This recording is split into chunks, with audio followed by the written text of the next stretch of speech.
Widowed billionaire father swore he'd never love again, until he saw a homeless woman save his daughter's life. What happens next is unbelievable. The sound of the office door slamming echoed through the mansion. Logan Pierce had come home from work early, a rare occurrence in the last 3 years. The two-story house in a Boston suburb, with its 12 rooms and impeccable garden, seemed too large for just 2 people, especially when one of them barely spent any time there. Logan loosened his navy blue tie and walked down the silent hallway. His footsteps were the only sound besides the constant ticking of the wall clock, a wedding gift that Sarah had chosen. Thinking of her still hurt as much as it did on the first day. "Mr. Pierce, I wasn't expecting you so soon," said Martha, the housekeeper, appearing at the kitchen doorway with a surprised expression. "I finished a meeting early. How's Emily?" "She's in her room, drawing. She's asked for you 3 times today." Logan nodded, feeling that familiar pang of guilt. He climbed the stairs slowly, as if each step required immense effort. He stopped in front of the door decorated with colorful stars and knocked lightly. "Emily, can I come in?" The response came almost immediately, with the sound of little footsteps running toward the door. Emily opened it with a smile that lit up her 5-year-old face. Her brown hair fell in curls over her shoulders, just like Sarah's. "Daddy, you're home early," she exclaimed, hugging his legs. Logan bent down and picked her up, smelling the scent of kids' shampoo. For a moment, he allowed himself to smile. "So what were you doing, princess?" "Drawing our family," she answered, pulling him by the hand to the small table in the center of the room.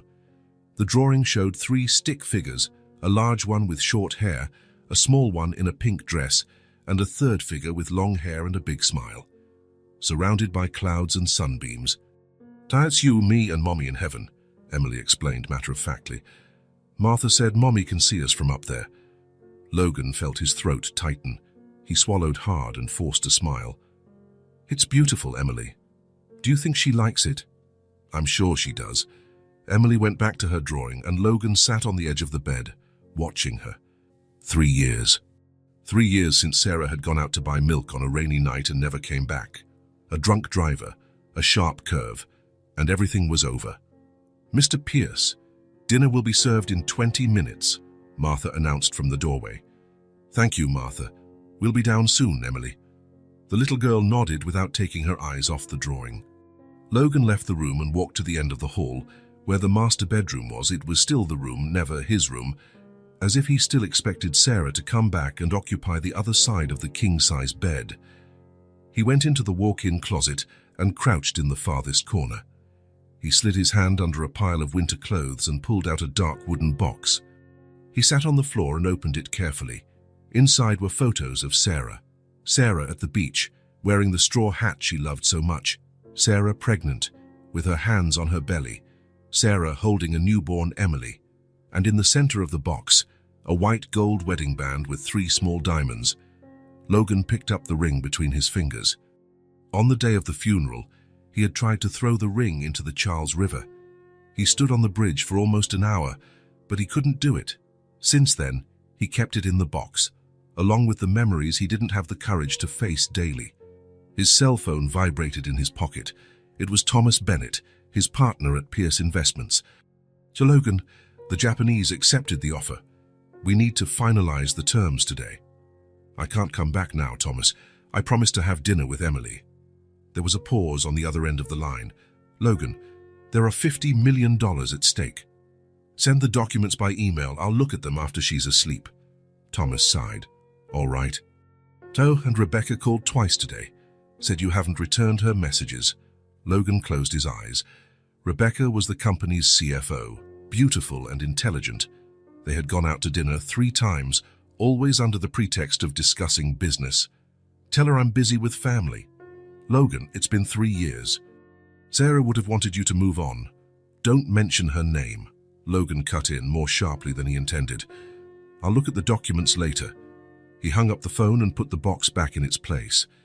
He went downstairs and found Emily already sitting at the table, her legs dangling without reaching the floor. The dining table could seat 12 chairs, but only 2 places were set at opposite ends. "Martha, please put Emily's place next to mine." The housekeeper nodded, surprised, and changed the setting. Emily smiled, happy with the change. "What did you do at school today?" Logan asked, trying to sound casual as he cut the chicken on his daughter's plate. "The teacher taught us about families. I asked to draw you, me and Mommy, but she said to draw who lives in our house." Logan stopped his fork mid-air. "And what did you draw?" "You, me, and Martha," Emily answered, shrugging. "But then I made another one with Mommy so she wouldn't be sad." Logan nodded, unable to reply. Her innocence completely disarmed him. After dinner, he took Emily to brush her teeth and tucked her into bed. She asked for the usual story, how Logan and Sarah met in college when he spilled coffee on her book in the library. "And was Mommy mad?" Emily asked, even though she already knew the answer. "No, she laughed and said the book was boring anyway," Logan replied, smiling at the memory. "And then she invited me to get a real coffee, and you fell in love." "Yes, that very same day. Like in fairy tales. Better than fairy tales. It was real." Emily smiled and hugged the stuffed bunny Sarah had given her on their last birthday together.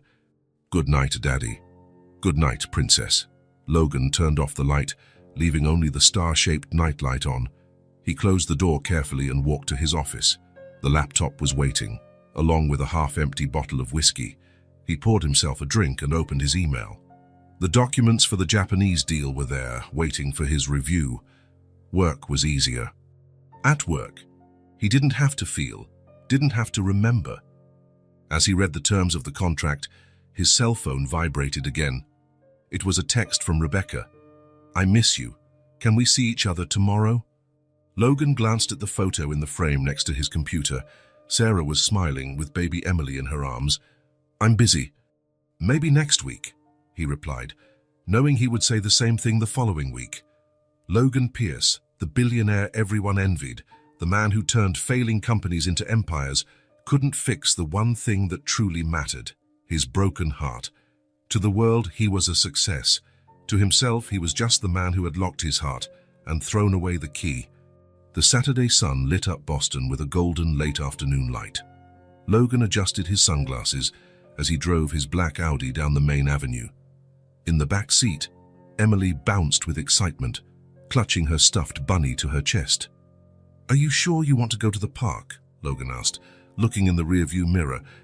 "We could go to the movies or that place with the arcade games you like." "I want the park," Emily insisted. "Martha said there are ducklings in the pond. Can we feed them?" Logan smiled.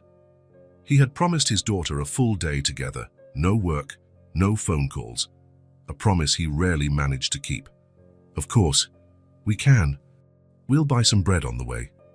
The truth was, Logan couldn't remember the last time he had spent a whole Saturday with his daughter. There was always an urgent meeting, an international video conference, a contract to review. Thomas had been insisting he needed to find a better balance. "You've built an empire, but Emily is growing up without you even noticing," his partner had said the previous week, after Logan missed his daughter's spring recital at school. The Boston Public Garden was crowded, as expected on a sunny Saturday. Families were spread out on the green lawns, children ran around the pond, and couples strolled hand in hand. Logan felt that familiar pang in his chest, the pain of seeing complete families. "Let's find a spot near the pond," he suggested, holding Emily's small hand as she skipped beside him. They found an empty bench overlooking the pond. Emily opened the bag of bread, eager to feed the ducks. "Slowly, Princess. Let's throw small pieces so they come to us." Emily nodded, concentrating on the task as if it were the most important mission in the world. Logan watched her serious expression and wondered when he had stopped seeing the world with such intensity and curiosity. Maybe when Sarah left. His cell phone vibrated in his pants pocket. Logan checked the screen. It was Thomas. "Emily, stay right here on the bench, okay? I need to take this call really quick, just a minute." The little girl nodded, completely absorbed with the ducks approaching the shore. Logan walked a few feet away, turning his back to get better reception. "Thomas, today is not a good day. I'm with Emily." "Sorry, Logan, but the Chinese investors called. They want to move the meeting up to Monday. We need to discuss our strategy today." Logan sighed, feeling the familiar tension return to his shoulders. "Can't it wait until tomorrow? They're threatening to find another partner. It's a $20 million deal." Logan rubbed his temple. There were always millions at stake. All right, give me the details. While Thomas talked about exchange rates and contracts, Logan occasionally turned to check on Emily. She was still sitting, throwing bread to the ducks. This would only take a few minutes, he thought. What Logan didn't see was the small Yorkie that slipped its leash and ran towards the ducks. He also didn't see when Emily, charmed by the little animal, dropped the bread and got up to follow it. "Puppy, come here," she called, running after the Yorkie as it moved further away, toward the street that bordered the park. It was then that a young woman sitting under a nearby tree noticed the scene. Ivy Mason had just finished the only sandwich she could afford, with the money she had left. Her simple, worn-out clothes contrasted with the appearance of the people in the park, but no one noticed her, an invisible woman among so many happy families. Ivy watched the little girl in the pink dress chasing the dog as it got dangerously close to the street. She instinctively looked around, searching for the child's parents. She saw a man with his back to her, on the phone, completely oblivious to what was happening. The dog darted into the street. Emily, determined, followed it. That's when Ivy saw it, a black SUV turning the corner at high speed, heading straight for where the little girl was about to step. Ivy didn't think. Her body reacted before her mind could even process the danger. She dropped her worn backpack and ran like she had never run before. "Watch out!" she yelled, but her voice was lost among the sounds of the park. She reached Emily just as the car honked and its tires screeched on the asphalt. In a swift motion, Ivy pushed the girl onto the sidewalk, feeling the rush of the car pass just inches from her own body. Thrown off balance by the push, Ivy fell hard onto the pavement. Her head hit the curb, and a sharp pain shot through her left shoulder. She felt the hot asphalt scrape her face before everything went dark. Logan heard the screams and the sound of a horn. He turned just in time to see a woman push Emily away from a car and then fall violently to the ground. "Emily!" he shouted, dropping his phone. He ran desperately toward his daughter, who was sitting on the sidewalk, frightened but seemingly unharmed. "Daddy!" Emily cried as Logan scooped her into his arms, frantically checking if she was hurt. "Are you okay?" "Are you hurt?" he asked, his heart pounding so hard he could barely breathe. "I'm okay." "But the lady—" Logan looked at the woman lying in the street. She had dark brown hair splayed across the asphalt and was wearing simple, worn-out clothes. A trickle of blood ran from her forehead. The driver of the SUV had stopped further down and was running back. "She came out of nowhere. I couldn't stop in time," he yelled, clearly in a panic. Logan handed Emily to an older woman who had come over to help and knelt beside the stranger. Her pulse was weak, but present. Her shoulder looked dislocated, and there were scrapes on the right side of her face. "Someone call an ambulance," he ordered, taking off his jacket and placing it under the woman's head. Within minutes, the sound of a siren cut through the air. The paramedics arrived and quickly placed Ivy on a stretcher. Logan took Emily back in his arms, still trembling from what had almost happened. "Daddy, is the lady going to be okay?" Emily asked, tears still shining in her eyes. "I hope so, Princess," he replied, watching the paramedics load the stranger into the ambulance. One of the paramedics approached him. "Sir, do you know her?" "No," Logan answered, "but she saved my daughter. Where are you taking her?" "Massachusetts General." "You can go there later to give a statement if you'd like." Logan nodded, a strange feeling growing inside him. This stranger had risked her own life to save Emily. He couldn't just go home as if nothing had happened. "We're going to the hospital, Emily. We need to thank the lady who helped you." The entire way to the hospital, Emily didn't stop asking about the lady from the park. Logan tried to stay calm, but his thoughts were a whirlwind. If that stranger hadn't been there, if he hadn't answered that call, if he had been paying more attention. At the hospital, Logan used his name and influence to get information about the newly arrived patient. Ivy Mason, 28 years old, no health insurance, no emergency contacts. "She's unconscious," the nurse informed him. "She has a dislocated shoulder, a mild concussion and some cuts, but she's going to be okay." "I'd like to cover all her medical expenses," Logan said, handing over his corporate credit card. "And I want to be informed when she wakes up.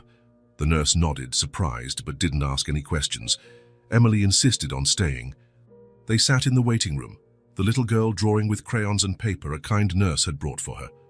Logan texted Martha, explaining what had happened and that they would be late. 3 hours later, the same nurse approached them. "Mr. Pierce, the patient is awake. The doctor said you can see her for a few minutes." Logan looked at Emily, who was asleep, curled up in the chair. He carefully picked her up and followed the nurse down the white corridors. In room 307, Ivy Mason was trying to sit up in bed when they entered. Her left arm was immobilized against her body, and there was a bandage on the right side of her forehead. She looked even younger and more fragile under the fluorescent hospital lights. "Hello," Logan said, stopping at the door. "I hope I'm not disturbing you." Ivy looked at him, confused, and then at the sleeping girl in his arms. Her eyes widened in recognition. "The girl from the park," she murmured, her voice hoarse. "Is she okay?" Logan felt a lump in his throat. The first concern of this woman, after waking up injured in a hospital, was for Emily's safety. "Yes, thanks to you," he replied, approaching the bed. "I don't know how to thank you for what you did." Ivy tried to shrug, but winced in pain. Anyone would have done the same. "No, they wouldn't have," Logan shook his head. "What you did was extraordinary." Emily stirred in her father's arms and opened her eyes. Seeing Ivy, she was immediately alert. "It's the lady who saved me," she exclaimed, reaching her arms out toward Ivy. Logan hesitated but carefully placed Emily on the edge of the bed. The little girl immediately took Ivy's good hand in hers. "Thank you for saving me from the big car," she said with the sincerity only a 5-year-old can have. Ivy smiled, and for the first time, Logan noticed how her eyes were a deep green, standing out against the paleness of her face. "Are you really okay?" Ivy asked, examining Emily with her gaze. "I am. But you got hurt. Does it hurt a lot?" "Just a little." "It'll pass." Logan cleared his throat, feeling strangely uncomfortable. "Emily, let Miss Mason rest. She needs to recover." "Mason?" Emily asked, testing the name. "Ivy," the woman corrected with a small smile. "You can call me Ivy." Emily repeated the name several times, as if it were a magic word. "That's a pretty name." "It sounds like a princess." Ivy laughed, but the laugh turned into a wince of pain. "Should I call the nurse?" Logan asked, concerned. "No, I'm fine. It just hurts when I breathe, or move, or laugh." Emily didn't want to let go of Ivy's hand, and Logan noticed how comfortable his daughter felt with this stranger. Maybe it was a child's natural instinct, or maybe it was something more. He himself felt strangely connected to this woman who, in an impulsive act, had saved what was left of his family. "Miss Mason, Ivy," Logan began, unsure how to proceed. "I'd like to offer you a reward for what you did. Please, name a price." The smile vanished from Ivy's face. She gently pulled her hand from Emily's grasp. "I don't want money, Mr. Pierce, Logan Pierce." "Mr. Pierce, I didn't do it for money. I was just worried about her safety." Logan shifted, uncomfortable. He was used to solving everything with money, problems, favors, even gratitude. "But there must be something I can do to help you. The doctor said you'll be discharged tomorrow, but you'll need to rest. Where do you live? I can arrange for transportation." Ivy looked away, fixing her gaze on the window where the city lights were beginning to shine against the darkening sky. "Don't worry about me. I'm used to getting by on my own." It was then that Emily, who had been watching the conversation in silence, spoke with the innocent wisdom of children. "She can stay at our house, Daddy. We have lots of empty rooms." Logan's eyes widened, caught off guard by the suggestion. Ivy looked equally shocked. "So Emily, we can't just invite people to..." "But does Ivy have a place to stay?" Emily asked, concern evident in her childish voice. "Martha always says we should help people in need." Logan looked at Ivy, noticing for the first time how worn her clothes were, how tired she looked beyond her injuries. There was something in the way she avoided talking about her home that intrigued him. "Do you have a place to stay?" he asked directly. Ivy hesitated, clearly embarrassed. "I get by." "That's not an answer," Logan insisted. Ivy sighed, defeated. "I lost my apartment 2 months ago." I've been sleeping in shelters. When I can get a spot. A heavy silence fell over the room. Emily looked from Ivy to her father, not fully understanding what was happening but sensing the tension in the air. In that case, Logan said after a moment, I think Emily's suggestion makes sense. How you can stay in the guest room until you've recovered. I can't accept, Ivy protested, but her voice lacked conviction. You can and you will, Logan insisted. You saved my daughter. It's the least I can do. Emily clapped her hands, excited. We're going to be friends. I can show you my toys and my books and... Emily, Logan interrupted. Miss Mason will need to rest when she gets home. You'll have time to play later.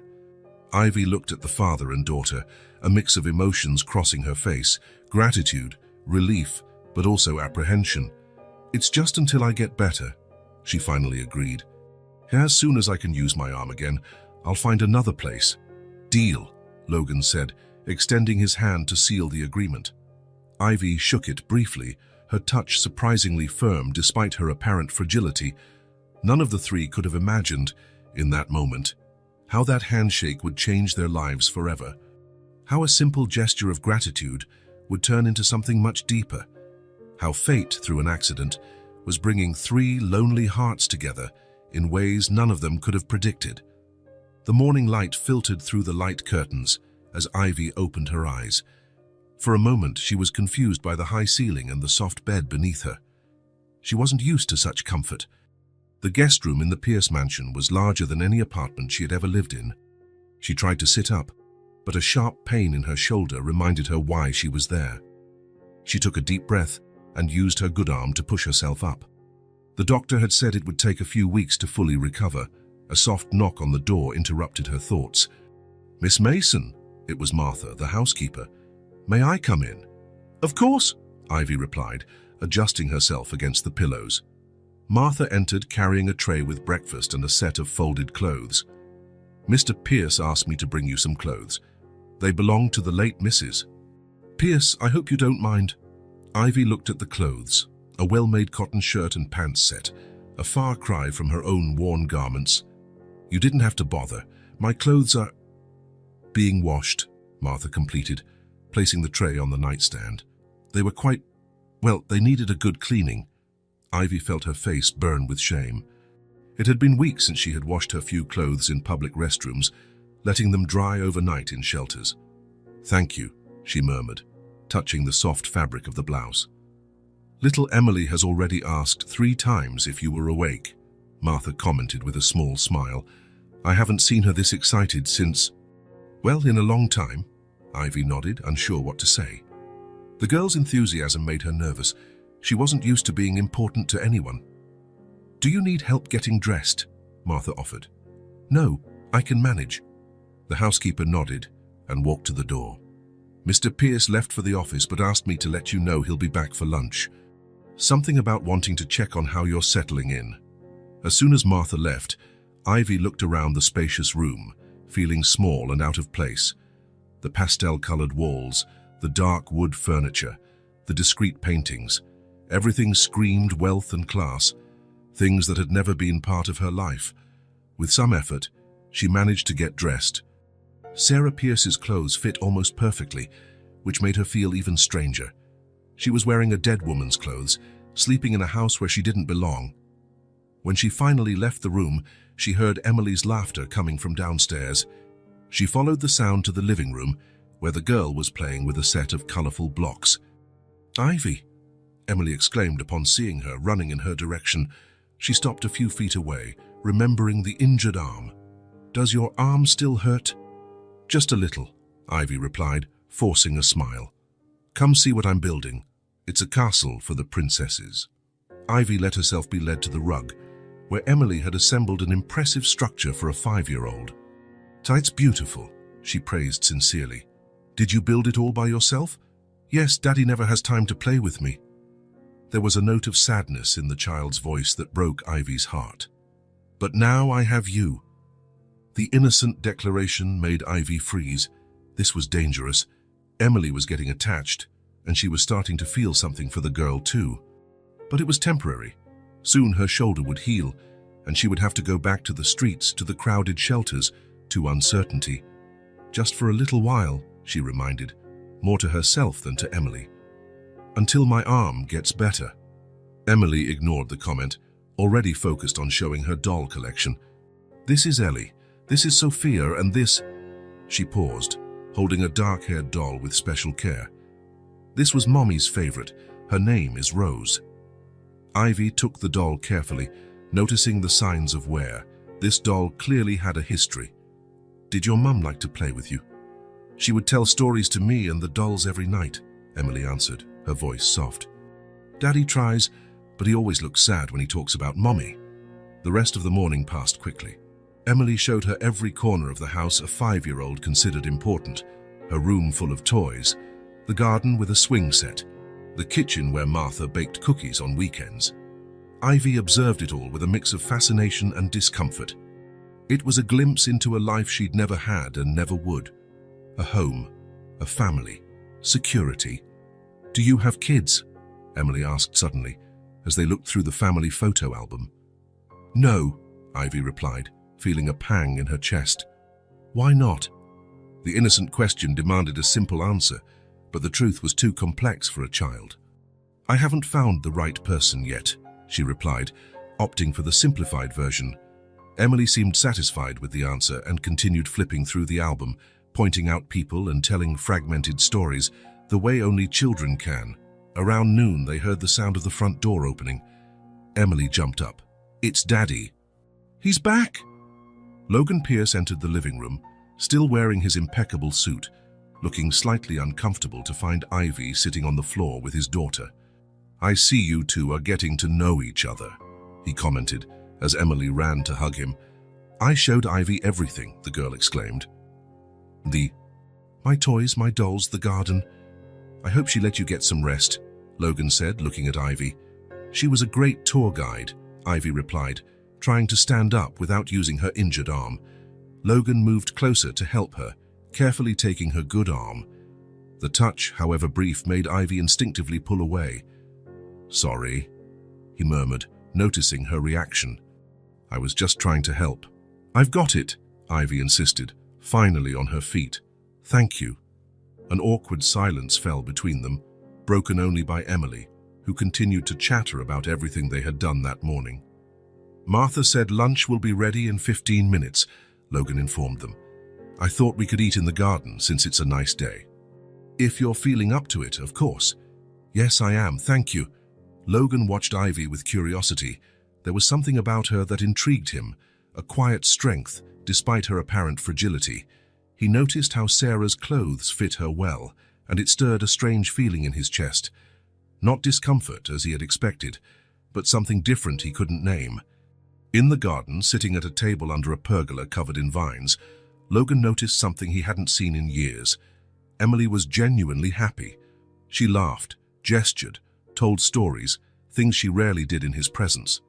The girl seemed to blossom with Ivy's attention, who patiently answered every question, no matter how absurd.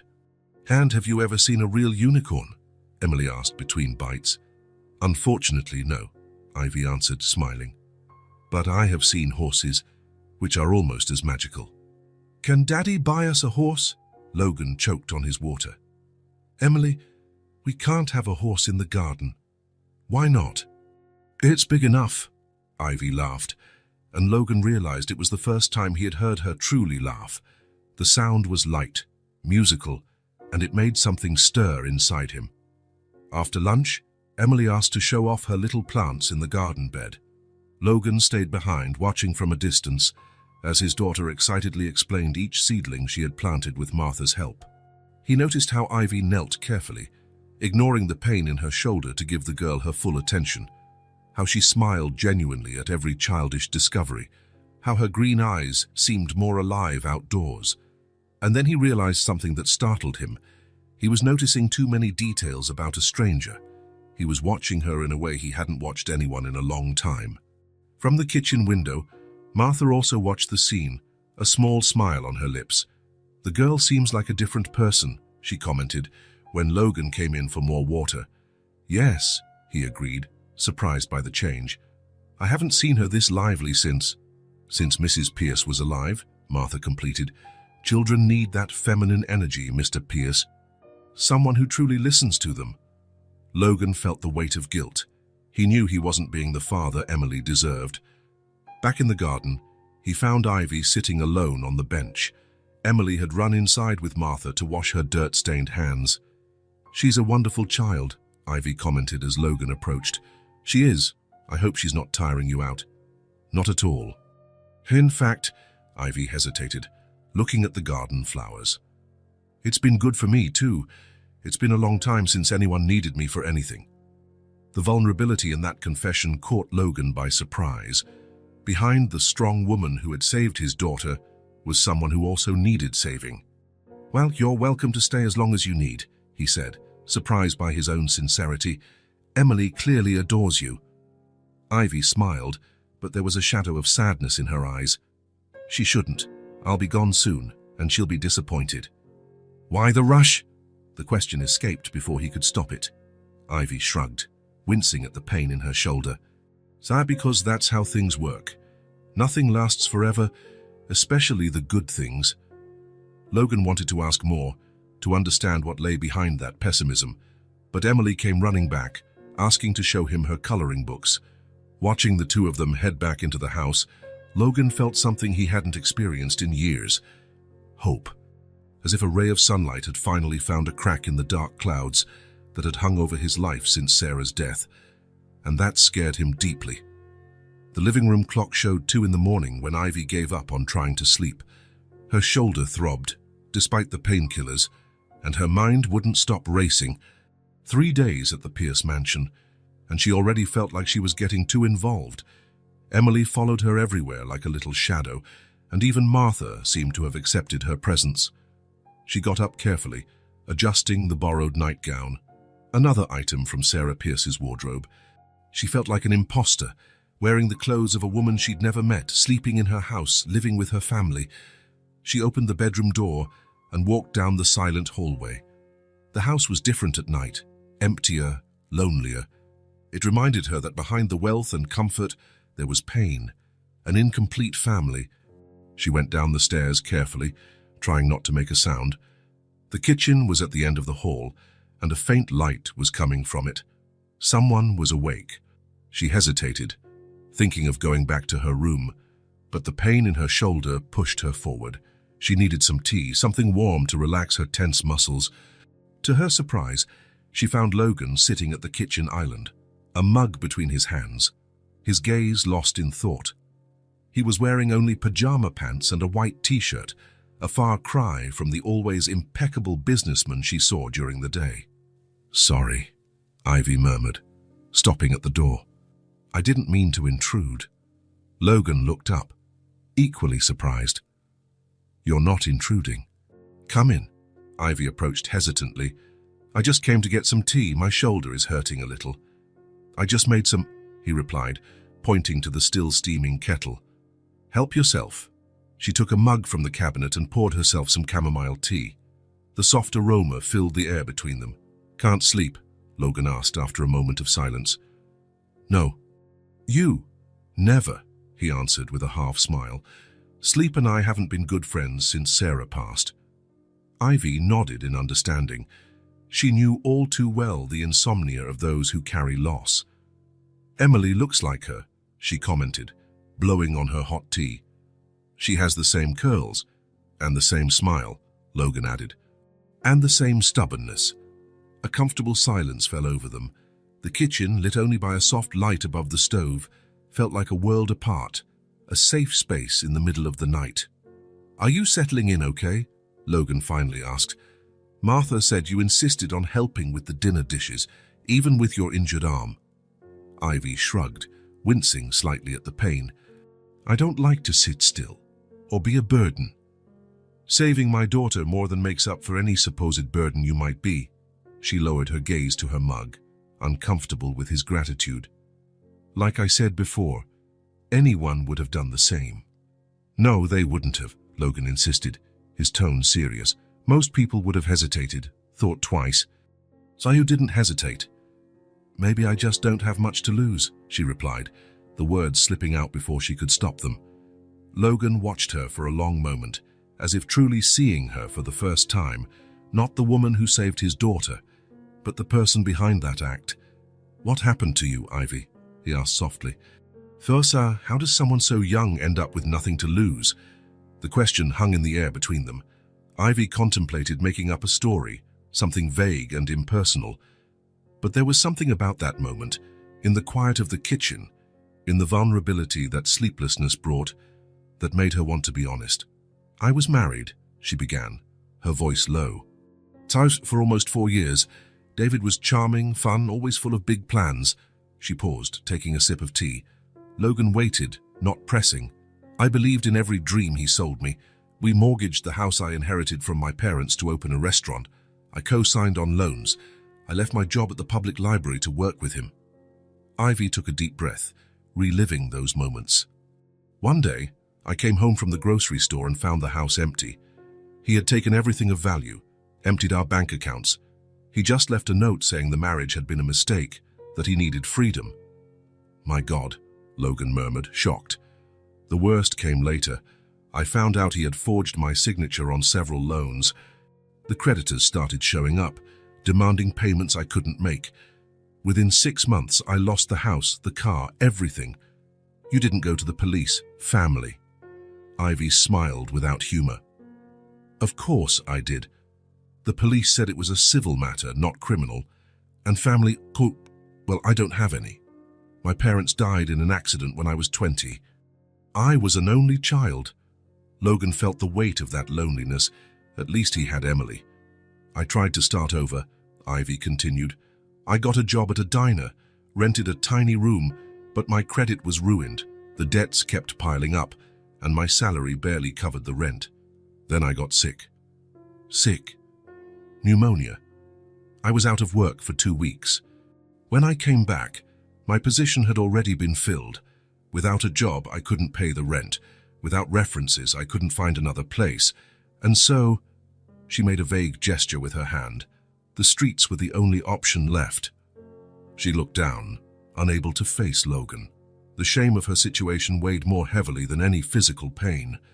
"How long?" he asked, his voice hoarse. "Almost a year. I managed to stay in shelters most nights, did some temp work. I was trying to save money for a security deposit when I saw Emily running into the street." Logan was silent, absorbing it all.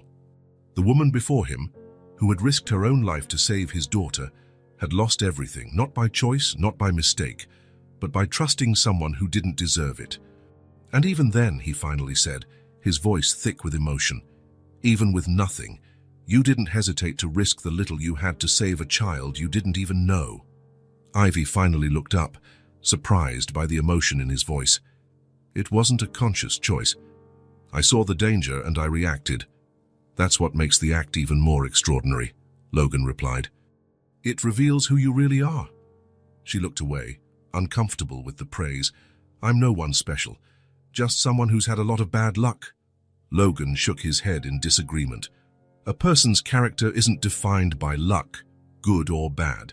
It's defined by their choices, especially when there's no time to think." Their hands briefly touched on the table. An accidental touch, but it made both of them pull back, surprised by the electricity of that simple contact. "Thank you for telling me your story," Logan said after a moment. "It must have been difficult." "Actually, it was liberating," Ivy admitted. "I don't talk about it with anyone. Your secret is safe with me." They sat in silence, drinking the now cooling tea. For some reason, that moment felt intimate, as if they were sharing something precious and fragile. "What did you do?" Logan asked. "Before all this, I was a librarian. I worked in the children's section, organized story time. That explains why Emily connected with you so quickly. You have a way with kids." "I always wanted to have children," Ivy confessed in a low voice. "It was a dream David and I shared, or at least I thought we did." The vulnerability in that confession touched Logan deeply.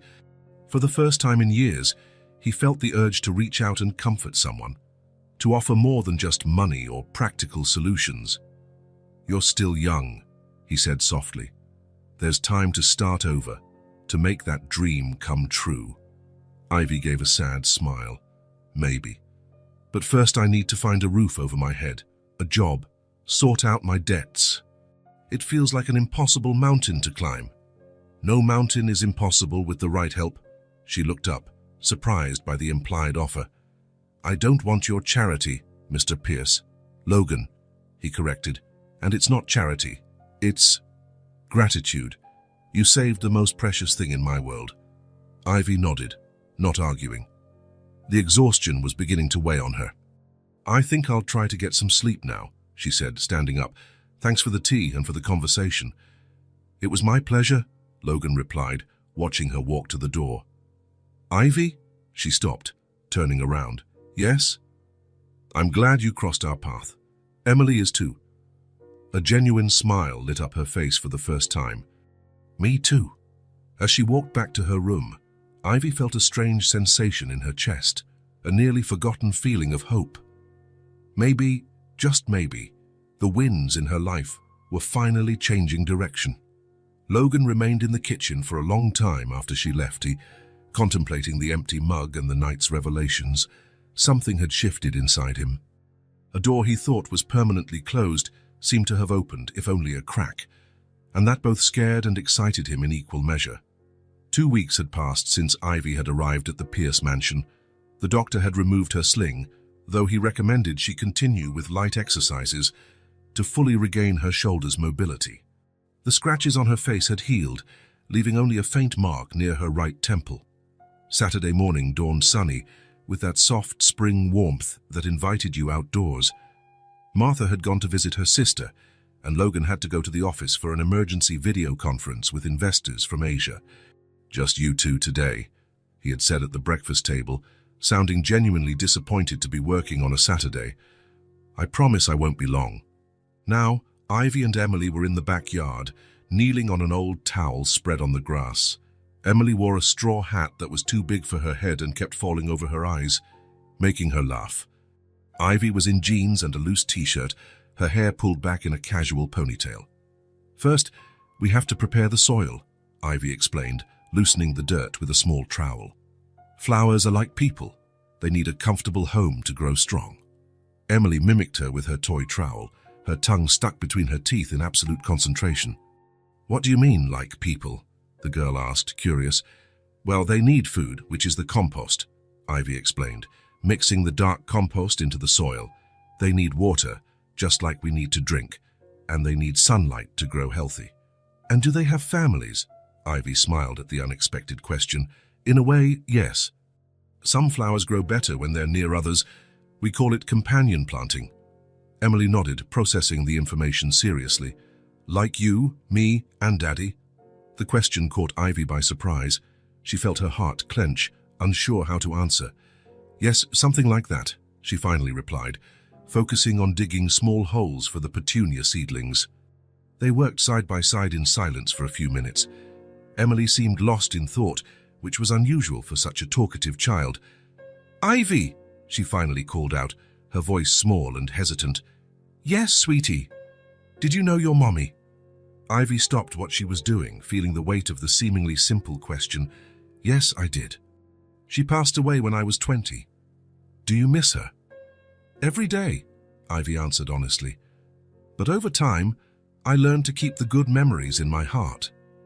Emily looked down, playing with the dirt between her fingers. I miss my mommy a lot, she confessed, her voice choked up. Sometimes I can't remember her face very well. Daddy has pictures, but it's not the same. Ivy felt a lump in her throat. She reached out and gently lifted the girl's chin. You know what my mom used to tell me? That when we miss someone a lot, it's because that person loved us very much, and that love is still inside of us. Emily looked at her with eyes shining with unshed tears. Really? Really. And I'm sure your mommy loved you more than anything in the world. The girl was silent for a moment, then asked, How do you know? Because it's impossible not to love you, Emily Pierce, Ivy replied with a soft smile. You're too special not to be loved. Emily threw herself into Ivy's arms without warning, hugging her tightly. Ivy felt the small hands clutching her shirt, as if afraid she might disappear at any moment. Are you going to leave one day? Emily asked against her shoulder. Like Mommy did. The question hit Ivy like a punch to the gut. She knew she should be honest, say yes, that eventually she would leave, that this was temporary, but she couldn't. Not with this child trembling in her arms, so starved for security. I'll be around for as long as I can, I promise, she replied, choosing her words carefully. And even when I'm not physically here, I'll always remember you. Emily pulled back a little, staring at Ivy seriously. Say promise, promise? I promise. The girl seemed satisfied with the answer and turned her attention back to the flowers, the sad moment already passing as it does with children. How about we plant these daisies now? Ivy suggested, trying to lighten the mood. They're my favorite flowers. Why? Because they're simple and strong at the same time. They survive storms, the cold, and yet they're still beautiful. Like you, Emily said with the direct simplicity of a child. Ivy laughed, touched by the innocent comparison. I think I'd rather be compared to a rose. No, Emily insisted with conviction. Roses have thorns that hurt. You don't hurt anyone. They worked for another hour, planting seedlings of daisies, petunias, and pansies. Emily insisted on making a special flower bed shaped like a heart for the family flowers, as she called them. This corner is for Daddy, she explained, placing a sturdy geranium seedling. This one is for me, she continued, choosing a purple pansy. And this one, she pointed to the center of the heart, is for you. She planted a white daisy there, patting the dirt around it with excessive care. There, now we're all together forever. Ivy felt her eyes sting with restrained tears. How could she explain to a 5-year-old that life didn't work that way, that people leave, that nothing lasts forever? Hey, it's beautiful, Emily, she said instead. Should we take a picture to show your dad when he gets home? Emily agreed enthusiastically, and Ivy took out the cell phone Logan had insisted she borrow for emergencies.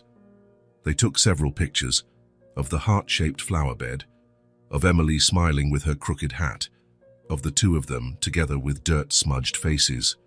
The sun was already high when they finished watering the new plants. Dirty and tired but happy, they decided to take a break for lunch. Can we make sandwiches? Emily asked as they washed their hands in the kitchen sink. Martha taught me how.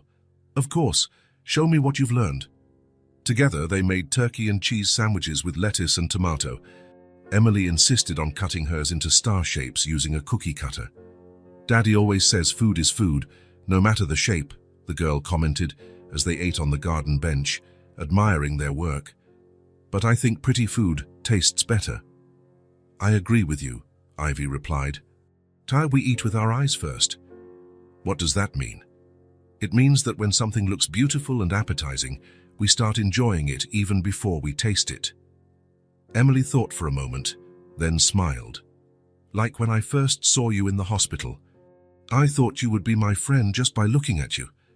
Ivy choked on her sandwich, caught off guard by the unexpected comparison. Emily patted her back awkwardly, mimicking what adults did. Are you okay? I'm fine, Ivy replied, catching her breath. I was just surprised, and you seemed special to me right away, too. After lunch, Emily wanted to draw. They sat at the porch table with paper and colored pencils. The girl drew with concentration for almost half an hour, not showing what she was doing, covering the paper with her hand whenever Ivy glanced over. It's a surprise, she would explain mysteriously. When she finally finished, she presented the drawing with pride. On it, 3 stick figures held hands, a large one with a tie, a small one in a pink dress, and a medium-sized one with long hair. Above them, a smiling sun, and below, the words, "My family," written in uneven letters. It's us, Emily announced. You, me, and Daddy. Ivy felt as if the air had been sucked out of her lungs. She looked at the drawing, at that simple representation of something she could never have. It's beautiful, Emily, she managed to say, her voice strangled. Can I keep it? Yes, I made it for you to keep. Ivy folded the paper carefully and put it in her pocket, not trusting her voice to say more. They spent the rest of the afternoon building a fort with bed sheets in the living room. Emily insisted they needed a secret hideout to tell stories. Ivy told the stories she used to narrate at the library, modifying them to include a brave princess named Emily and her faithful unicorn. They were so engrossed they didn't hear the front door open. Logan stopped at the entrance to the living room, observing the scene before him. An elaborate sheet fort occupied the center of the immaculate room, and from inside came laughter. Ivy's voice was narrating the story of a princess saving an entire kingdom from a grumpy dragon, and Emily occasionally interrupted with enthusiastic questions or suggestions. Something strange happened inside Logan's chest, a warm feeling, as if a piece of ice he didn't even know he was carrying was melting. Emily's laughter, that pure, carefree sound that had become so rare, filled the house again. "Can I join the secret club?" he asked at approaching the fort. "Daddy!" Emily exclaimed, crawling out and running to hug him. "You're home early." "I promised, didn't I?" he replied, lifting her into his arms. "And I see you and Ivy had a lot of fun today." Ivy emerged from the fort, looking slightly embarrassed at being caught in such a childish game. Her hair was messy, and there was an ink smudge on her cheek. "I hope you don't mind the mess," she said, gesturing to the transformed room. "I promise I'll clean it all up before dinner." Logan smiled, and for the first time in a long time, the smile reached his eyes. Not at all. This house needed a little mess. Emily, still in her father's arms, began to recount the day's events. The garden, the flowers they planted, the star-shaped sandwiches. Logan listened with genuine attention, his eyes occasionally meeting Ivy's over his daughter's head.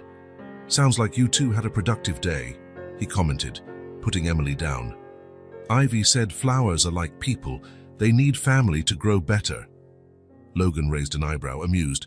"Is that so? How interesting." Ivy blushed slightly. "I was talking about companion planting. Some species help others grow when planted together." "Like us?" Emily added. "We're companions, right, Daddy?" Logan looked at his daughter and then at Ivy, a soft smile on his lips. "Yes, I think we are." Evening came, and after dinner, Emily asked them both to read her stories. Sitting on the edge of her bed, they took turns reading from The Little Prince, using different voices for each character. Emily fell asleep before the end, still holding Ivy's hand. "She's really grown attached to you," Logan commented as they closed the bedroom door. "That's what worries me," Ivy admitted. "I don't want her to get hurt when I leave." Logan looked at her for a long moment. "And when will that be?" The question hung between them, loaded with unspoken meanings. "I don't know," Ivy answered honestly. "My shoulder is almost healed but I have nowhere to go," she admitted, her voice low. "I haven't found a job yet, and the shelters are always full." "You know you can stay as long as you need to," Logan said. "Emily adores you, and He paused, as if rethinking his words. "The house feels more alive with you here." Ivy nodded, not trusting her voice to reply. She wished him a good night and retreated to her room, her heart beating strangely fast. In the days that followed, a new routine settled in. Logan started coming home from work earlier, often bringing small gifts, a gardening book for Ivy, seeds for exotic flowers, a professional set of colored pencils for Emily. On one particularly hectic afternoon at the office, he found himself glancing at the clock every few minutes, anxious to get home. To see Emily, of course, he told himself. But the image that came to his mind was of Ivy with dirt on her hands and that smile that seemed to light up her whole face. "You're different," Thomas commented during a meeting. "More present." "What do you mean?" "I can't explain it. You just seem more alive. It's the first time since, well, you know. That you don't look like you're just surviving." Logan didn't answer, but his partner's words stayed with him for the rest of the day. That night, after putting Emily to bed, he found Ivy in the kitchen. It had become a habit to share tea before bed. Their conversations flowed naturally, covering everything from favorite books to old dreams. "Emily gave me this today," Ivy said, showing him the drawing the girl had made. "My family," she wrote.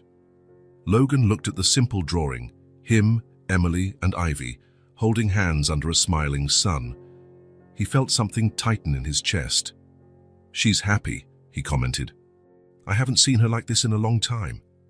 "I'm afraid I'm in the wrong place," Ivy confessed, her fingers tracing the lines of the drawing. I don't want to confuse her. What do you mean? She lost her mother.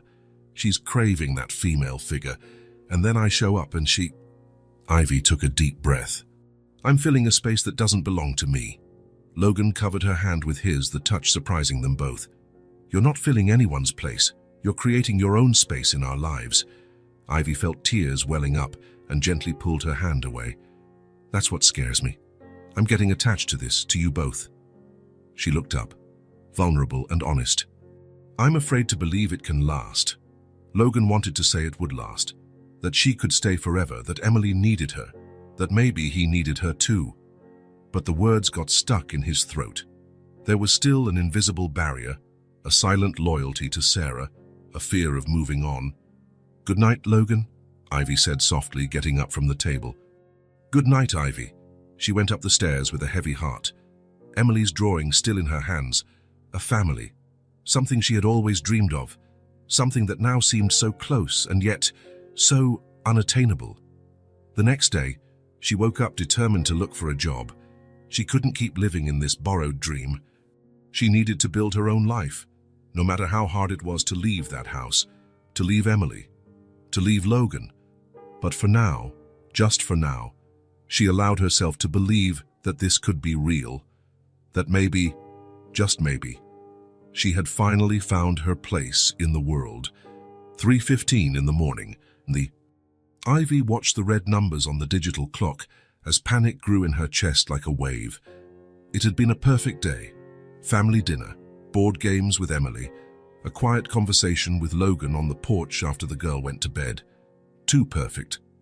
It was precisely this perfection that had woken her with a start in the middle of the night, her heart pounding as if it wanted to escape her chest. The dream was too good, and that terrified her. She sat up in bed, hugging her knees to her chest. A whole month living in this house, in this family that wasn't hers. A month pretending she deserved this happiness. Who do you think you are? The voice in her head asked, the same one that haunted her on cold nights in the shelters. Do you really think this is going to last? The tears came without warning, silent and hot against her face. She had been through this before, the false sense of security, the illusion of belonging. With David, she had believed she'd found a home, a family, a future, and it all fell apart in a single day. Logan wasn't David, she knew that.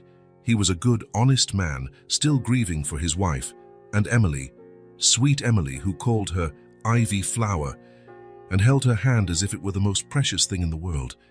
It was exactly because she loved them that she had to leave, before she became indispensable, before the inevitable departure caused more pain, before Logan realized she wasn't enough, that she could never be like Sarah. She stood up with determination, wiping the tears with the back of her hands. Her shoulder was practically healed. There were no more excuses to stay. She opened the dresser drawer where she kept her few belongings. 2 sets of her own clothes, now clean and folded. The simple necklace that had been her mother's, a hairbrush, the doctor's card with the final recovery recommendations. She had left most of the clothes Logan had bought for her carefully folded on the bed. She looked at the room that had been hers for these past weeks. The big, comfortable bed, the curtains that filtered the morning light, the books on the nightstand that Logan had brought from his office when he discovered her love for historical novels. Small details that turn a space into a home. She took a piece of paper and a pen from the desk. The words were hard to find. How could she explain that she was running away for love, not out of ingratitude? How could she say that a quick pain now was better than devastation later? After several attempts, she simply wrote, "I'm not the person you deserve. I'm afraid." She folded the paper carefully and addressed it to Logan. She grabbed the small backpack with her things and quietly opened the bedroom door. The hallway was dark, lit only by the faint light from Emily's room. The girl still slept with a nightlight on, afraid of imaginary monsters. Ivy didn't plan on going in. It would be easier to just leave, to disappear into the night like a dream. But her feet automatically carried her to the half-open door, as if her heart refused to leave without one last look. Emily was sleeping, hugging her stuffed bunny, her curls spread across the pillow, her mouth slightly open. She looked so small, so vulnerable. The soft light from the star-shaped nightlight cast dancing shadows across the room decorated with flowers and unicorns. On the nightstand, framed in a colorful plastic frame, was the drawing Emily had made the day before, Ivy in the garden, surrounded by flowers, with a big smile on her face. "For Ivy Flower, from Emily," was written underneath in crooked, colorful letters. She felt her chest tighten. How could she just leave? How could she disappear from the life of this child who had already lost so much? "That's exactly why I have to go," she reminded herself, "before she gets even more attached, before I become indispensable." She approached the bed on silent feet. She bent down and adjusted the blanket around the girl, an automatic gesture of affection that had become routine in recent weeks. Emily stirred in her sleep, but didn't wake. "I love you, little flower," Ivy whispered. Her voice choked as she placed a gentle kiss on the girl's forehead. "But I can't stay." A tear fell onto the pillow, and Ivy quickly wiped it away. She couldn't leave traces of her pain. She had to be strong for all of them. She stood up and walked to the door, each step harder than the last. At the threshold, she turned for one last look. The image of Emily sleeping peacefully would be forever etched in her memory. A good dream she needed to wake up from before it turned into a nightmare. In the hallway, she stopped in front of Logan's door. Was he awake? Also haunted by nighttime thoughts? Or was he sleeping peacefully, unaware that she would disappoint him as everyone in her life had? She slid the note under the door, an insufficient goodbye for all she wanted to say. "Thank you for saving me. I'm sorry I'm not strong enough to stay. I'm sorry I'm not her." She went downstairs carefully, trying not to make a sound. Martha slept in the back room and was a light sleeper. The house was quiet, only the constant ticking of the wall clock marking the time that was slipping away. In the living room, her eyes fell on the sofa where they had watched movies together. Emily nestled between them like a small bird in a safe nest. On the coffee table was the board game they had played the night before, the pieces still arranged as they had left them. Details, small moments of happiness that now felt like needles piercing her heart. She reached the front door and hesitated, her hand on the doorknob. Outside was uncertainty, the cold, the loneliness. Inside, everything she had ever dreamed of. "Don't be selfish," she told herself. "You don't belong in this world. You never did." With a final sigh, she opened the door and stepped out into the cold dawn. The sky was clear, dotted with stars, indifferent to her pain. She walked through the front garden, passing the flower bed she had planted with Emily. The daisies were already starting to bloom, small white dots in the darkness. On the sidewalk, she stopped and looked back. The Pierce mansion stood imposing against the night sky, its windows dark like closed eyes. For a moment, she imagined going back, quietly climbing the stairs, sliding under the soft covers, pretending she had never thought of leaving. It would be so easy, so tempting, but it wouldn't be fair. Not to Emily, who needed someone reliable, someone who wasn't broken inside. Not to Logan, who deserved someone worthy of his generous heart. Not to herself, who couldn't bear to see the inevitable disappointment in their eyes when they discovered who she really was. Just a lost girl, pretending to be something she wasn't. Ivy adjusted the backpack on her shoulder and turned her back on the house, on the dream, on the almost home. One step after another, she forced herself to walk down the silent street as tears finally ran freely down her face. The dawn swallowed her up like an old friend, familiar in its coldness. Back to the shadows, back to... The sun was already high when Logan woke up. He reached for the clock, 7:30 in the morning. Something unusual caught his eye. A small folded piece of paper on the floor near the door. He got up intrigued and picked up the note. Ivy's delicate handwriting filled his vision. "I'm not the person you deserve. I'm afraid." For a moment, he stood paralyzed, not fully understanding. Then reality hit him like a blow. Ivy was gone. He ran to the guest room and opened the door without knocking. The bed was perfectly made, as if no one had slept there. On top of it, neatly folded, were the clothes he had bought for Ivy. The drawers were empty, the bathroom devoid of any trace of her belongings. "No," he muttered, running a hand through his hair. How had he not seen it? Now, replaying the last few days, it all seemed obvious. The way she looked at the house, as if trying to memorize every detail. The sadness in her eyes when Emily talked about the future. A muffled cry interrupted his thoughts. It was coming from Emily's room. He found his daughter sitting on the bed, hugging the pillow Ivy used to use, tears streaming down her small face. "Daddy, Ivy's gone," Emily sobbed, looking up with a devastated gaze. "She promised she would stay." Logan felt his heart ache. He sat down and pulled his daughter into a hug. "Did you see her leave?" he asked softly. Emily shook her head. "I went to her room to show her my new drawing, but she wasn't there. None of her things were there." "She left a note," Logan said, showing her the crumpled paper. "What does it say? Is she coming back?" Logan hesitated, unsure how to explain. "Ivy thinks she doesn't deserve to be with us. She's afraid." "Afraid of what?"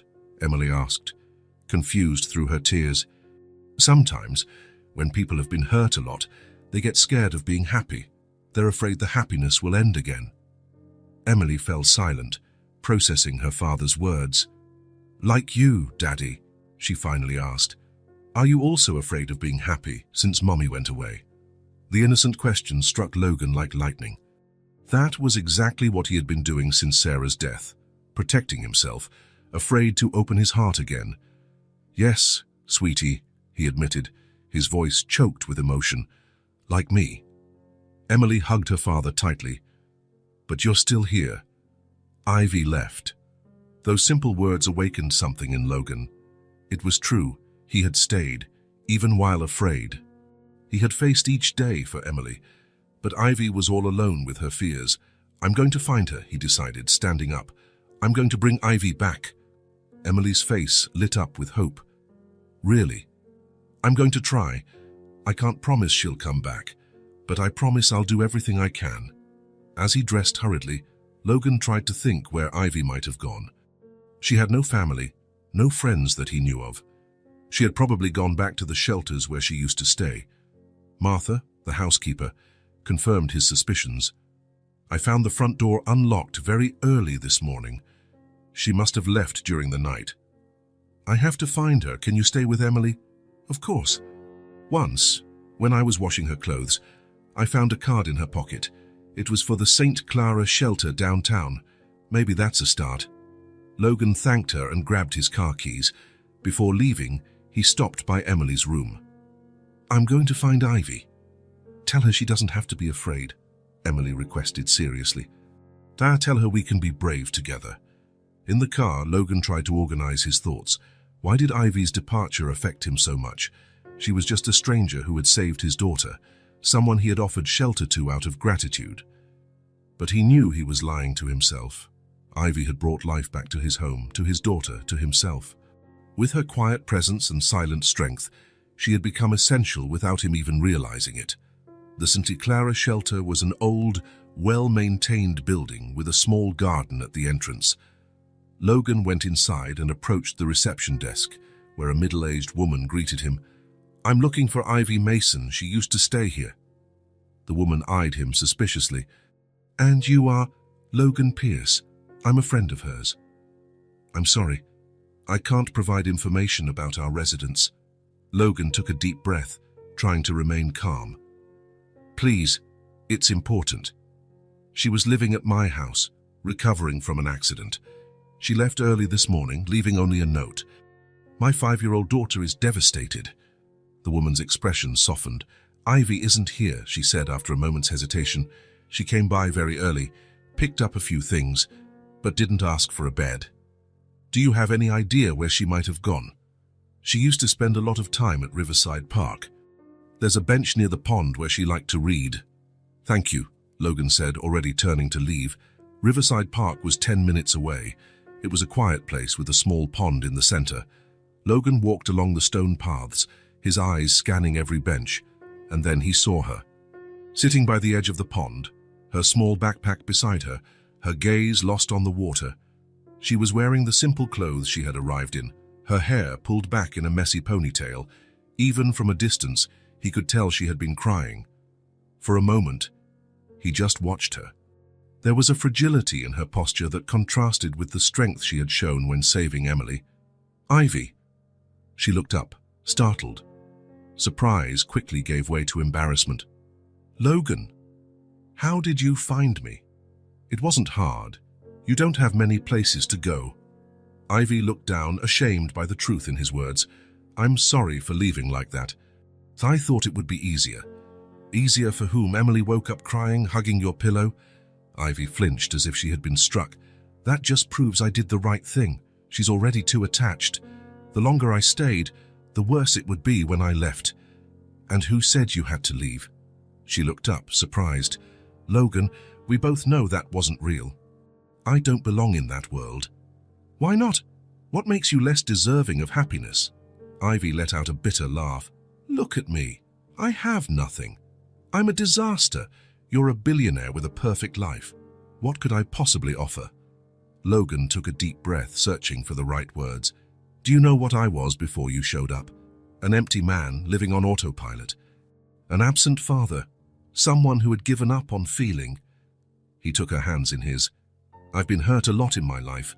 I lost my wife and decided to never believe in love again.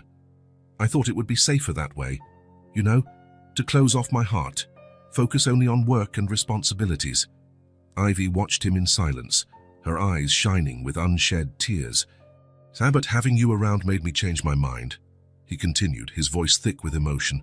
"Seeing how you cared for Emily, how you brought life back to our home, how you genuinely cared, it moved me in a way I didn't think was possible again." A tear escaped and rolled down Ivy's cheek. "We don't know how to live without you anymore," Logan confessed, gently squeezing her hands. "I tried to convince myself it was just gratitude, that it didn't mean anything special. But I couldn't. I fell in love with you, Ivy." The words hung in the air, heavy with vulnerability. Ivy sobbed, tears now streaming freely. "No, Logan, you don't know what you're saying. You deserve someone better, someone like Sarah." "I don't want someone like Sarah," he interrupted. "Sarah was one of a kind, and what we had was special, but it's over. And you are unique in your own way. I don't want a replacement. I want something new, something that's ours." Ivy stared at him, the conflict evident in her green eyes. "I'm so scared," she confessed. "Scared of not being enough, scared of letting myself go and losing everything again, scared of disappointing you both." "I'm scared too," Logan admitted. "Scared of opening my heart and getting hurt again, scared I won't know how to be a good partner after so long alone. But I've learned that living in fear isn't really living." He gently touched her face, wiping away a tear. "We can be scared together, helping each other be brave." Something in Ivy's expression changed, as if an invisible wall was starting to crumble. "And Emily?" she asked, her voice barely a whisper. "Emily adores you. She told me to tell you that you don't have to be afraid, that we can be brave together." Ivy closed her eyes, more tears escaping. "She really said that, word for word. She's a wise little girl." A sob mixed with a laugh escaped Ivy's lips. "She is, isn't she?" Logan held out his hand, a silent invitation. "Come back with us, Ivy. Not as a guest, not out of gratitude, but because we want you there, because you belong in our family." Ivy looked at his outstretched hand, her entire future contained in that simple gesture.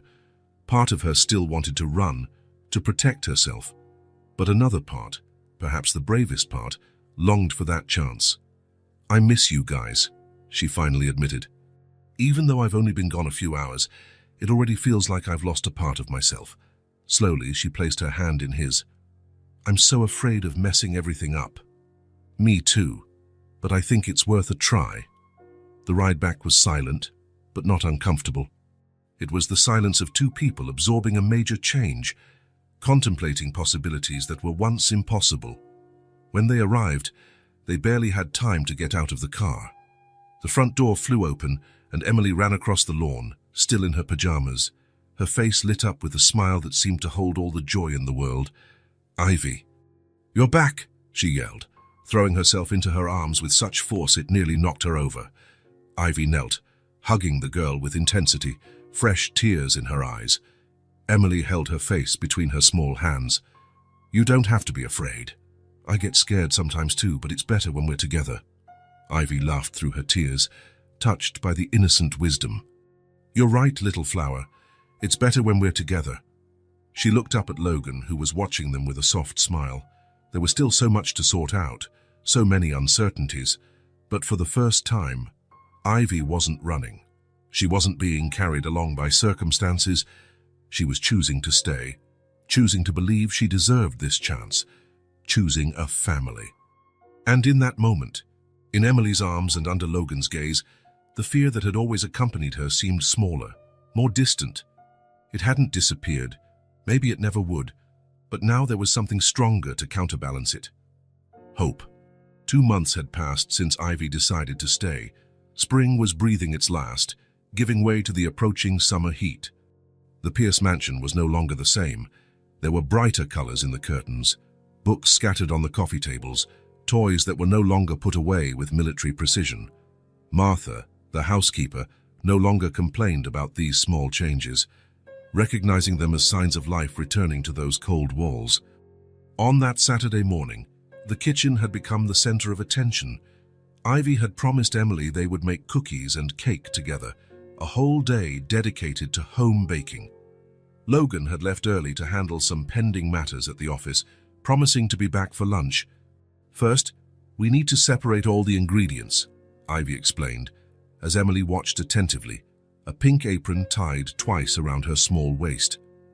Like scientists do before their experiments? The girl asked, already familiar with the concept thanks to the stories Ivy read to her every night. Exactly. It's called mise en place. It's a French expression. Emily wrinkled her nose, making a funny face. Sounds complicated. It means to put in place. It's just a fancy way of saying organize everything before you start. The little girl laughed, delighted with the explanation. Together, they lined up flour, sugar, butter, eggs, chocolate, vanilla, and all the other necessary ingredients on the counter for the culinary marathon ahead.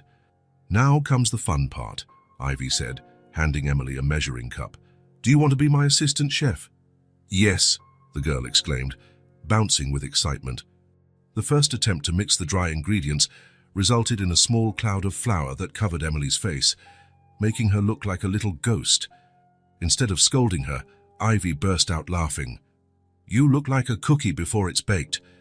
Emily laughed so hard she lost her balance, grabbing the edge of the bowl and spilling more flour onto the counter and the floor. Oops, she exclaimed, her eyes wide and expecting a scolding that never came. It's okay, little flower. Cooking is like that. The more mess, the more fun. That permission to make mistakes, to have fun with her own errors, was something new for Emily. With Martha, always so organized and methodical, the kitchen was a place of rules. With Ivy, it was a laboratory for experimentation. While the cookie dough rested in the fridge, they started preparing the chocolate cake. Emily insisted it had to be a magic cake. What's a magic cake? Ivy asked, curious. It's a cake that makes people happy when they eat it, the girl explained with the simple, irrefutable logic of children. In that case, we need to add a secret ingredient. What is it? Ivy leaned in as if sharing a great state secret. Love. Lots of love.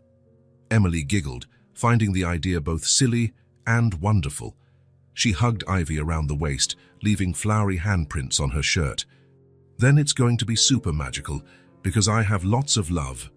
Ivy felt her heart clench at the innocent declaration. She kissed the top of the girl's head, grateful that Emily couldn't see the tears threatening to fall. When it was time to crack the eggs, Emily insisted on trying by herself. The first one splattered between her small fingers, running down the counter. The second was better aimed, but small pieces of shell fell into the bowl. No problem, Ivy assured her, using a larger piece of shell to fish out the smaller ones. This is how you learn. The morning progressed with laughter, small disasters, and achievements. The normally immaculate kitchen was transformed into a culinary battlefield. There was flour on the floor, butter on the drawers, and drops of vanilla marking the counter like tiny, fragrant footprints. When the first batch of cookies came out of the oven, the sweet aroma filled the entire house.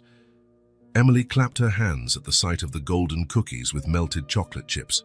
We did it, she exclaimed proudly. Guys, we're real chefs. Yes, we are, Ivy agreed, feeling a simple happiness she hadn't experienced in a long time. And chefs always taste their creations. They sat at the kitchen table, each with a still warm cookie and a glass of cold milk. Emily bit into hers with her eyes closed, savoring it like a little food critic. "It's perfect," she finally declared. "How can I save one for Daddy?" "Of course, we'll leave the best ones for him to try when he gets here." While the cake was baking, perfuming the kitchen with its chocolatey scent, they tried to clean up the mess, or at least pretend to. The task soon turned into a bubble fight when Emily discovered that the wet sponge made funny bubbles. "Look, Ivy, I'm making snow." Ivy feigned astonishment as a handful of foam flew in her direction, landing on her nose. In retaliation, she drew foam mustaches on Emily's face, making her burst into laughter. It was into this scene of festive chaos that Logan arrived, earlier than expected. He stopped at the kitchen door, observing the scene before him. Flour on the floor, batter on the walls, utensils scattered across the counter. At the center of this culinary hurricane, Ivy and Emily were dancing an improvised waltz, both with faces marked by flour and chocolate, laughing as if the mess were the most precious thing in the world. Logan stood there, feeling something strange and familiar at the same time, a sense of completeness he hadn't experienced in years. He remembered when Sarah was still alive, how the house always seemed full, even when it was just the three of them. Emily was the first to notice him. "Daddy!" she yelled, running towards him with her hands still sticky with dough. "You're just in time." Before he could dodge, Logan was enveloped in a sticky hug that would certainly leave marks on his custom-made Italian suit. "Daddy, Ivy taught me everything today," Emily exclaimed, her eyes shining with excitement. "How to make perfect cookies and a magic cake. It was so much fun." "I can see that," he replied, looking around with a smile he couldn't contain. His gaze met Ivy's, who looked slightly embarrassed by the mess. "Sorry about the kitchen," she said, trying to wipe a chocolate smudge from her cheek, only managing to spread it further. "I promise we'll clean everything up." "Don't worry about it," Logan replied, surprising himself with the sincerity of his words. "It's good to see some life in this house." And it was true. The mansion, which for so long had been just a place to sleep and store painful memories, now pulsed with a different energy. The sound of Emily's laughter echoed through the rooms without restraint. There was a warmth that didn't come from the ovens, but from hearts that had finally found their place. Later, after a simple and delicious dinner, the magic cake served as dessert and, indeed, seemed to have the power to make everyone smile, the three of them went out to the backyard to enjoy the late afternoon. The sun was setting slowly, painting the sky in shades of pink and orange. The flower bed that Ivy and Emily had planted months ago now displayed an explosion of colors. Daisies, petunias, pansies, all blooming in harmony. "Look how they've grown," Emily exclaimed, running towards the flowers. "They're like a plant family." Logan and Ivy sat on the garden bench, watching the girl run among the flowers like a little fairy. Their fingers intertwined naturally, a gesture that had become familiar in recent weeks. "Thank you," Logan said softly. "For what?" Ivy asked, turning to him. "For bringing life back to this place. To Emily. To me." Ivy smiled, that sincere smile that still made Logan's heart skip a beat. "You've given me much more than I could ever repay." The sky darkened, bringing out the first stars. Emily returned to them, her cheeks flushed from running, her eyes beginning to show signs of sleep despite her protests. They went back inside, the girl already yawning, though she insisted she wasn't tired. "Just one more story," so she pleaded, as Ivy helped her into her unicorn pajamas.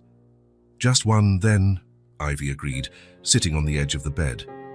Logan stood at the door, watching the scene. It was a ritual that had naturally established itself in recent weeks. Ivy would tell stories, Emily would fall asleep, and he would admire the family they were building, still in disbelief of his own luck. But tonight was different. When the story ended, Emily didn't fall asleep right away. Instead, she sat up in bed and, without warning, climbed into Ivy's lap, hugging her tightly. "I love you, Mommy," she said with the simplicity and certainty that only a child can have. Time seemed to freeze. Ivy sat motionless, her eyes wide with surprise. Then slowly tears began to stream down her face. She hugged Emily tightly, as if afraid the moment might slip away. She looked up at Logan, who was still at the door, equally moved by what he had just witnessed. "I always dreamed of having a daughter," Ivy whispered, her voice choked with emotion. "But I thought it would never be possible." Logan approached and sat beside them, enveloping them both in a hug. He held Ivy's hand, squeezing it gently. In that moment, he understood that everything they had been through, the pain of loss, the loneliness, the fear, the meetings and partings, had brought them exactly where they were meant to be. Not to replace what was lost, but to build something new, equally precious. The Pierce house had finally become a home. If this story touched your heart, subscribe to the channel and turn on notifications so you don't miss the next ones. Leave a like because it helps this story get recommended to more people. See you in the next story.